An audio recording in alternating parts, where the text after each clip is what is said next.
कलिकतारे doctor Momita Devanathan को गणदुष्कर्म कर मारी घटना को केन्द्र कर एमरामपुर गोष्ठी स्वास्थ्य केन्द्र अधीनस्थ समस्त डाक्तर और स्वास्थ्यकर्मी द्वारा डॉक्टर मोमिता देवनाथन अमर आत्मार सद्गति तथा न्याय दाबी अंचल बुद्धिजीवी वकिल सांबादिक और महिला पुरुष मान एक कैंडल शोभा अनुष्ठित हो जाए। शोभा एमरामपुर 4 छक ठारू बाहरी स्वास्थ्य केन्द्र पर्यंत होता।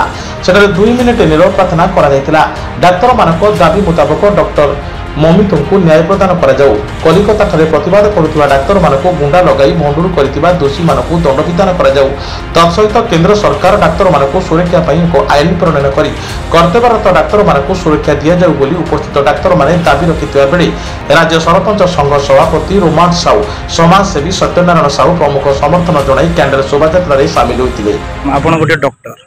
आज डॉक्टर महिला डॉक्टर को जो प्रकार व्यवस्था रे माने मृत्यु देला बोली दिया जाइछि तार ऊपर आपण कोन कहिबे? देखंतु 9 अगस्त जो वनरेबल इंसिडेंट हेछि डॉक्टर मोमिता सहित से को अन्य जगह नथिले से निज वर्क प्लेस रे थाई कि तांग सहित जदी एई भले हत्याकांड हेई पारुछि देन आमे जदी हम वर्क प्लेस रे सेफ ना हो देन वेयर शुड वी हम को जस्टिस दरकार समस्त we need protection we need safety that's sir आज जो आपण रैली करछन्ते आपण ता ऊपर कोन कहिबे? देखंतु गत अगस्त 9 तारीख दिन आरजीकर हॉस्पिटल जो कलकत्ता रे अवस्थित सेठी जने डॉक्टर से तांकर जो कार्य रे थिबा अवस्था रे से कार्य करुवा समय रे तांको जो जघन्य दुष्कर्म करिसंती एवं गण धर्षण करिसंती तार उपरे तार प्रतिवाद रे एवं आज पर्यंत सेही अपराधी को ठाब करा जाय नहीं। सेही अपराधी को किभली तुरंत ठाब करा जिवो एवं से सरकार तुरंत किभली ताको ठाब करी जेल दंड रे दंडित करिवो एवं आगामी दिन रे जो डॉक्टर पीढ़ी अच्छी डॉक्टर मानकर सुरक्षा पाई सरकार किभली सुदृढ़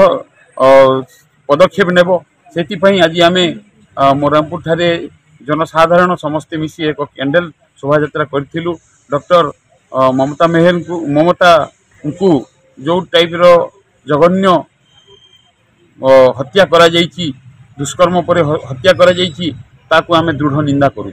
आज जो कैंडल रैली होती सब जानी गत अगस्त 9 तारीख राति महिला डॉक्टर को कलिकता जो भाव ड्यूटी सारिबा परे जो रूम रे थिले से रूम को आसिकी जो भाव दुष्कर्म कर हत्या करा जाइछि से हत्याकारी एपर्यंत बाहर घूरी बुलुची एवं ताको एपर्यंत न्याय मिलनी बा से हत्याकारी को धरा जाइनी। तो ता फल भी से जो डाक्तर माने जो विक्षोभ करथिले जो रैली करथिले बा जो अनशन करथिले सेठी भी विभिन्न प्रकार गुंडा आसिकी से जो प्रकार अत्याचार कर आम चाहूँ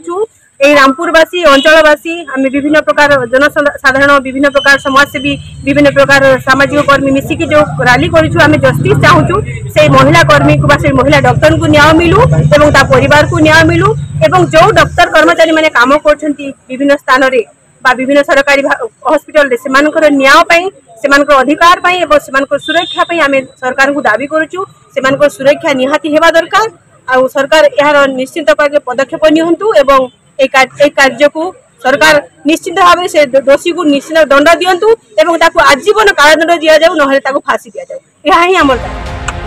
पश्चिम ओडिसा जोनाल उद्धव पन्ना को रिपोर्ट साई सत्य न्यूज।